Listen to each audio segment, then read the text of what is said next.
हरियाणा की हर अपडेट के लिए बेल आइकन दबाएं और सब्सक्राइब करें STV हरियाणा न्यूज। नमस्कार, आप देख रहे हैं हरियाणा न्यूज और मैं हूं आपके साथ शुभेंदु सिंह। रुक कर लेते हैं फटाफट खबरों का।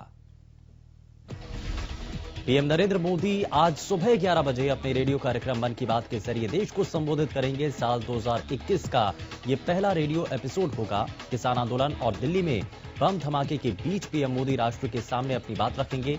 मन की बात कार्यक्रम का ये 73वां संस्करण होगा। इससे पहले पीएम मोदी ने 27 दिसंबर को मन की बात कार्यक्रम किया था। कयास लगाए जा रहे हैं कि पीएम मोदी किसान आंदोलन और दिल्ली में ट्रैक्टर रैली के दौरान हुई हिंसा को लेकर बोल सकते हैं। साथ ही विश्व के सबसे बड़े कोरोना वैक्सीनेशन अभियान के बाद ये पीएम मोदी का पहला मन की बात कार्यक्रम है। मन की बात कार्यक्रम से ठीक एक दिन पहले पीएम मोदी ने सर्वदलीय बैठक में किसानों से बातचीत को लेकर के अपने विचार रखे थे। 26 जनवरी को दिल्ली में ट्रैक्टर परेड के दौरान किसानों और पुलिस के बीच हिंसक झड़प का मामला सामने आया था।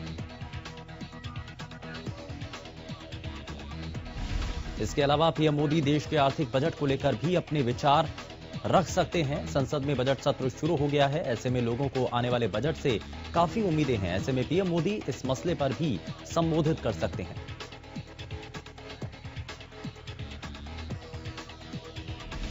दिल्ली में गणतंत्र दिवस पर ट्रैक्टर परेड हिंसा के बाद पंचायतों का दौर शुरू हो गया। इन पंचायतों का मुख्य उद्देश्य आंदोलन को धार देना है। किसान पूरी मजबूती से एक बार फिर दिल्ली पहुंच रहे हैं। दिल्ली पुलिस ने भी किसानों को प्रदेश में घुसने से रोकने के लिए तैयारियां सख्त कर दी हैं। गाजीपुर बॉर्डर को किले में तब्दील कर दिया गया। किसानों के बढ़ते संख्या बल को देखते हुए गाजीपुर बॉर्डर पर रातों रात 12 लेयर की बैरिकेडिंग की गई। इसके साथ ही नुकीले तार भी लगाए गए हैं। NH 24 को पूरी तरह से बंद कर दिया गया है। नोएडा सेक्टर 62 से अक्षरधाम जाने वाले रास्ते को भी पूरी तरह से बंद किया गया।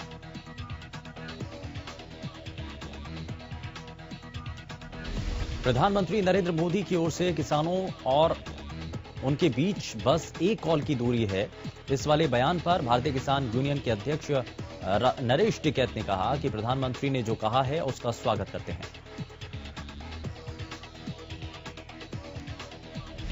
भारतीय किसान यूनियन के अध्यक्ष नरेश टिकैत ने कहा कि हमारी बस यही मांग है कि तीनों काले कानून वापस लिए जाएं और MSP पर कानून बनाया जाए।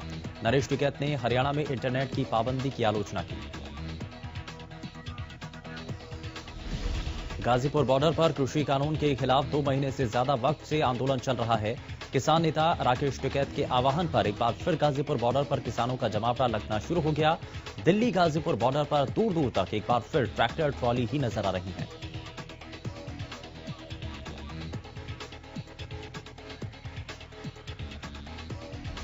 किसान आंदोलन को लेकर प्रशासन लगातार एक्शन में है। प्रशासन की ओर से गाजीपुर, सिंघू और टिकरी बॉर्डर पर 31 जनवरी तक इंटरनेट सेवा बंद कर दी गई। हरियाणा के 17 जिलों में पहले ही इंटरनेट बंद है।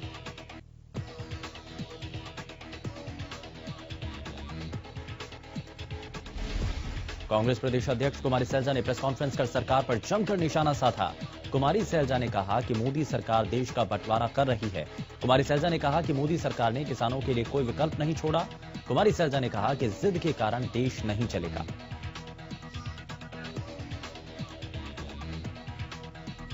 कुमारी सैलजा ने कहा कि 26 जनवरी को जो कुछ भी हुआ वो अच्छा नहीं हुआ। सैलजा ने कहा कि लोकतंत्र में सरकार को जनता के अनुसार चलना चाहिए। वहीं महात्मा गांधी की पुण्यतिथि पर कुमारी सैलजा ने महात्मा गांधी को नमन किया।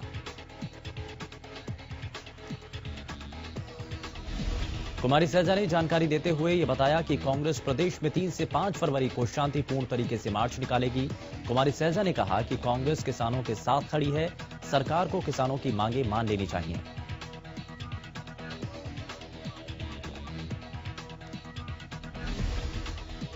हरियाणा किसान मंच के प्रदेश अध्यक्ष प्रहलाद सिंह भारूखेड़ा ने गणतंत्र दिवस की घटना को लेकर केंद्र सरकार पर निशाना साधा। उन्होंने कहा कि सरकार सिर्फ किसानों को बदनाम करने के लिए इस घटना के लिए किसानों को दोषी बता रही है।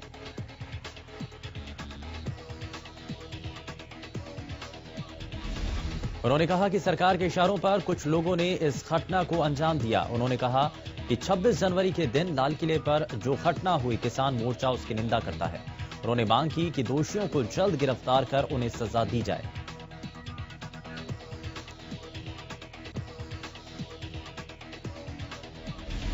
टीकरी बॉर्डर पर हरियाणा और पंजाब के किसान नेताओं ने संयुक्त प्रेस कॉन्फ्रेंस की। इस दौरान किसानों ने कहा कि सरकार आंदोलन में अराजकता फैलाना चाहती है।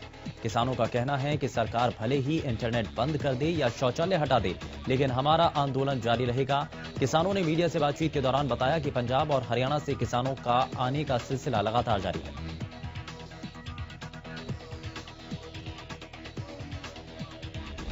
किसानों ने कहा कि वो टीकरी बॉर्डर पर बंद पड़ी इंडस्ट्री के रास्ते खुलवाएंगे। किसानों ने कहा कि आंदोलन के कारण उद्योगों को किसी प्रकार की परेशानी नहीं आने देंगे। किसानों ने सरकार पर आरोप लगाते हुए कहा कि सरकार निर्धारित रूट पर ट्रैक्टर परेड निकालने वाले किसानों को जबरदस्ती उठा रही है।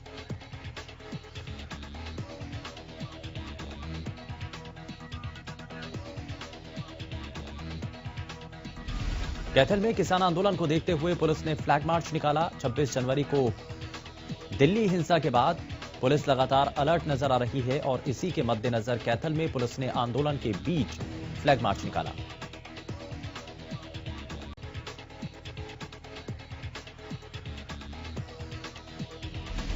कृषि कानूनों के खिलाफ जारी किसान आंदोलन के दौरान गणतंत्र दिवस पर हुई हिंसा के बाद कई आंदोलनकारियों पर केस दर्ज करके उनकी गिरफ्तारी की गई।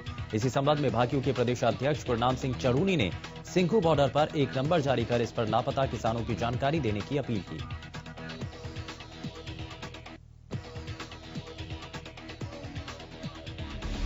उन्होंने एक नंबर जारी करते हुए कहा कि आंदोलन के दौरान जितने भी किसानों पर केस दर्ज हुए हैं उनका केस भाकियू लड़ेगी।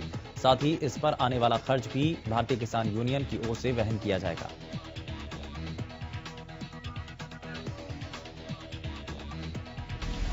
किसान आंदोलन का कई जगहों पर लोगों द्वारा विरोध किया जा रहा है और इसी विरोध के बीच किसान नेता युद्धवीर सिंह ने कहा कि दिल्ली देहात के युवाओं को गुमराह किया जा रहा है।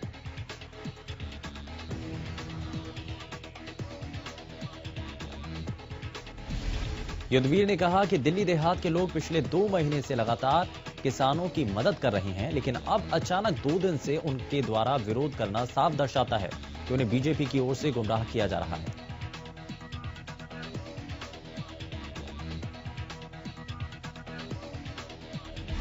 किसान नेता युद्धवीर सिंह ने कहा कि गुमराह करने वालों से सावधान रहना होगा। युद्धवीर ने कहा कि यह आंदोलन पंजाब का ही नहीं है बल्कि पूरे देश का आंदोलन है। उन्होंने कहा कि हमें यह भी याद रखना चाहिए कि यहां पर ज्यादा वही सिख भाई बैठे हैं जिन्होंने 1978 में दिल्ली देहात के गांव के मसले पर 2.25 साल तक दिल्ली देहात का साथ दिया था।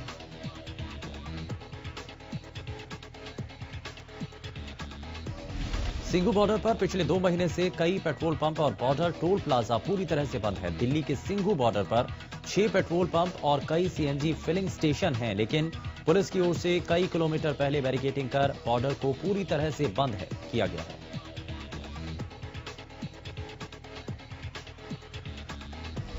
आंदोलन के कारण पेट्रोल पंप और सीएनजी पंप पर कोई भी वाहन नहीं आ रहा है। सभी पेट्रोल पंप कर्मचारी वहां पर हैं, लेकिन वहां एक भी ग्राहक नहीं है और ना ही तेल की सप्लाई पेट्रोल पंप तक पहुंच रही है, जिसके चलते पेट्रोल पंप के संचालकों को लाखों रुपए का घाटा हो रहा है।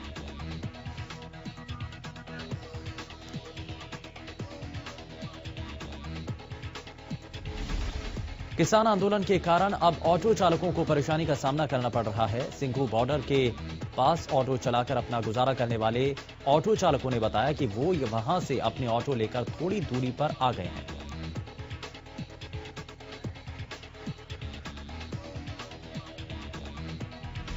उन्होंने बताया कि लगातार बॉर्डर पर जारी किसानों के आंदोलन के चलते उन्हें कोई भी सवारी नहीं मिल रही है। ऑटो चालकों का कहना है कि पिछले 2 महीने से उनकी रोजी रोटी पूरी तरह से बाधित हुई है, जिसके चलते अब उनके पास गुजर बसर करने के लिए भी पैसे नहीं हैं।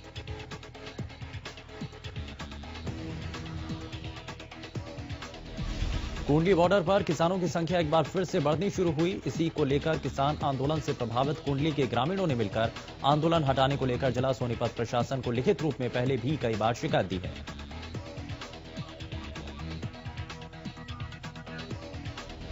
शनिवार को भी मनौली गांव के मुख्य लोग इकट्ठा होकर कुंडली थाने पहुंचे और डीएसपी से आंदोलन हटाने को लेकर लिखित रूप में शिकायत दी।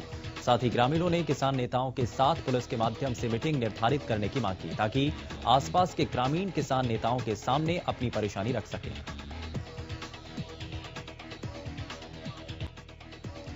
टीकरी बॉर्डर पर किसानों का प्रदर्शन लगातार जारी है। किसानों ने टीकरी बॉर्डर पर अर्धनग्न होकर सरकार के खिलाफ प्रदर्शन किया। टीकरी बॉर्डर पर प्रशासन की ओर से सफाई के इंतजाम भी बंद कर दिए गए।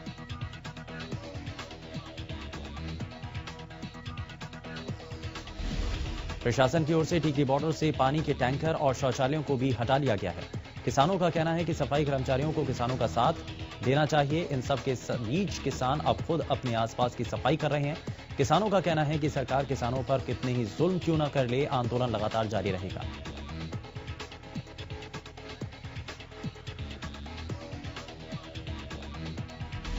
बादली के ढासा बॉर्डर पर चल रहे किसान आंदोलन में एक बार फिर से भीड़ जुटनी शुरू हो गई। आसपास के ग्रामीणों समेत कई खापों के प्रतिनिधियों के द्वारा ढासा बॉर्डर पर पहुंचकर किसानों को समर्थन दिया गया। इस मौके पर गुलिया खाप के प्रधान विनोद बादली ने किसानों को संबोधित करते हुए केंद्र सरकार पर जमकर निशाना साधा। हरियाणा की खापें पहले ही आंदोलन को समर्थन दे चुकी हैं और उसके बाद अब ग्रामीण ट्रैक्टर और ट्रॉली लेकर गांव में आ रहे हैं। सिंगू बॉर्डर पहुंची महिलाओं का कहना है कि वो कृषि कानूनों को रद्द करवाने के लिए सिंगू बॉर्डर पर पहुंची हैं और जब तक कृषि कानून रद्द नहीं होंगे वो वापस नहीं जाएंगी।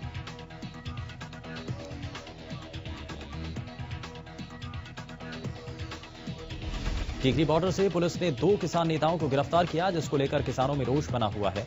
किसानों ने टाउन पार्क के बाहर सरकार के खिलाफ नारेबाजी करते हुए उन्हें रिहा करने की मांग की और सरकार पर जबरन किसानों को पकड़कर दबाव बनाने का आरोप लगाया।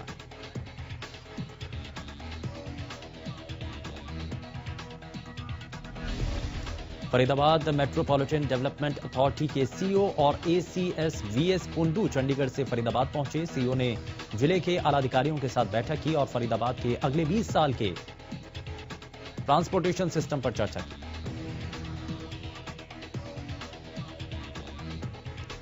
इस दौरान वीएस कुंडू ने कहा कि स्मार्ट सिटी के लिए बनाए गए प्लान को एफएमडीए के तहत किस तरह से आगे बढ़ाया जा सकता है, इसकी प्रेजेंटेशन देखी गई। कुंडू का कहना है कि 2041 तक पब्लिक ट्रांसपोर्ट को 63% तक बढ़ावा देने की योजना भी है।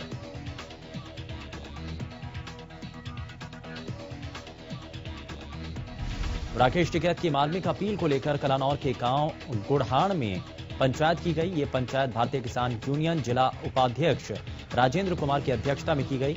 इस दौरान ग्रामीणों ने पंचायत में बढ़ चढ़कर हिस्सा लिया। पंचायत में सर्वसम्मति से यह फैसला लिया गया कि किसान हर दिन टीकरी बॉर्डर पर ट्रैक्टर के साथ रवाना होंगे।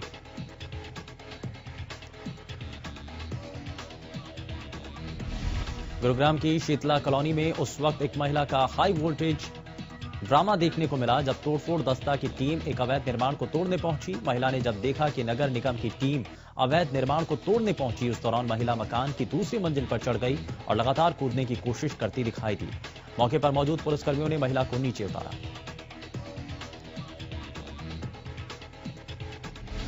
फरीदाबाद के सेक्टर 20A में अजरौंदी गांव में एचएसवीपी विभाग ने लगातार तीसरे दिन तोड़फोड़ की। इस मौके पर स्थानीय लोगों ने एचएसवीपी विभाग पर आरोप लगाते हुए कहा कि वो लोग अपनी पुश्तैनी जमीन पर सदियों से रह रहे हैं। बावजूद इसके एचएसवीपी विभाग ने बिना नोटिस के गांव में तोड़फोड़ की। वहीं जब इस बारे में मौके पर पहुंचे जेई से बात की गई तो उन्होंने भी नोटिस न देने की बात स्वीकार की। उन्होंने कहा कि एचएसवीपी विभाग को नोटिस देने की जरूरत नहीं थी, इसीलिए उन्होंने नोटिस नहीं दिया।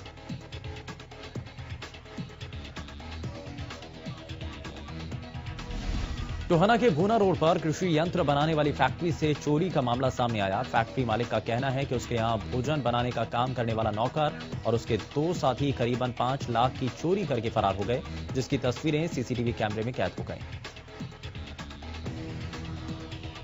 प्रदेश के सीएम मनोहर लाल की सिक्योरिटी में तैनात जितेंद्र नामक पुलिसकर्मी ने खुद को गोली मारकर आत्महत्या कर ली।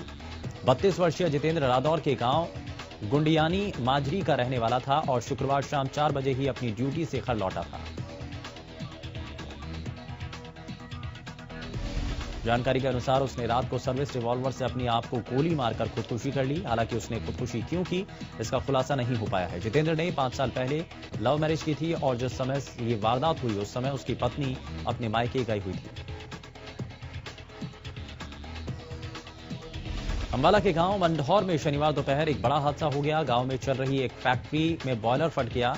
बॉयलर फटने की वजह से फैक्ट्री आधे से ज्यादा हिस्सा मलबे में तब्दील हो गया, जिसकी वजह से 2 लोग गंभीर रूप से घायल हो गए। तो वहीं बॉयलर फटने से गांव के कई घरों को नुकसान पहुंचा। इलाके में फैक्ट्री के पास बने घरों की दीवारों में दरारें आ गईं और कई घरों के शीशे भी टूटकर चूर हो गए। ग्रामीणों ने बताया कि बॉयलर फटने का धमाका इतना तेज था कि पूरे गांव सन्न रह गया। वहीं हादसे की सूचना के बाद पुलिस ने भी मौके पर पहुंचकर हालात का जायजा लिया। सिरसा विधानसभा क्षेत्र के जोधका गांव में विधायक आदर्श ग्राम योजना के तहत 1 करोड़ रुपए की लागत से बनने वाली 13 गलियों के निर्माण कार्य का शिलान्यास किया गया। ये शुभ कार्य एचएलपी के वरिष्ठ उपाध्यक्ष गोविंद कांडा ने विधिवत पूजन के साथ किया। इस अवसर पर गांव के लोगों ने एचएलपी के अध्यक्ष और सिरसा से विधायक गोपाल कांडा का आभार जताया है। इस गली निर्माण कार्य पर लगभग 16 लाख रुपए की राशि खर्च की जाएगी। पूजन कार्यक्रम में सरपंच रणधीर सिंह गोस्वामी भी आप मौजूद रहे। इस अवसर पर पत्रकारों को संबोधित करते हुए गोविंद कांडा ने कहा कि गांव की जनसंख्या कम लिखी होने के कारण विकास कार्य में 1 करोड़ रुपए की कटौती कर ली गई। वहीं इस बारे में सीएम से बात की जाएगी। उन्होंने साफ कहा कि गांव में विकास कार्यों के लिए धन की कमी नहीं होने दी जाएगी। कालका सीट से विधायक प्रदीप चौधरी की विधानसभा सदस्यता रद्द कर दी गई। विधानसभा स्पीकर ज्ञानचंद गुप्ता ने इसके बारे में जानकारी दी।